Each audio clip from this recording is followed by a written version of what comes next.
band. Mm-hmm. And I had this moment where Paul McCartney picked me up at John Lennon Airport. He was driving the car and brought me and kind of showed me where the different neighborhoods of the Beatles, and which was an amazing experience. And he'd stop and he'd say, "Oh, this is where this happened," and that's where. And he said, "Do you mind me telling you this?" And I'm like, "Are you kidding me?" and then he stopped at the traffic lights and he said, "Oh yeah, that's where I had our first real kind of conversation, with me and John." And I said, "Hold on a second, I'm a bit of a Beatles student.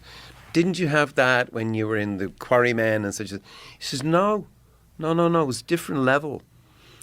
He bought a bar of chocolate, and after the war, chocolate was really hard to come by, It was kind of a real luxury. And he bought the bar of chocolate, and he didn't give me a square. He broke it, Cadbury's milk chocolate, broke it in half. And I said, "Oh, so you're into sharing too?" He said, "Yeah." And he said, "I don't know why I'm telling you that." And he drove on, and I just thought, "Oh, I know why you're telling me that." Greatest collaboration, not just in music, in the history of music, maybe the greatest collaboration in the history of culture started with half. Wow. They shared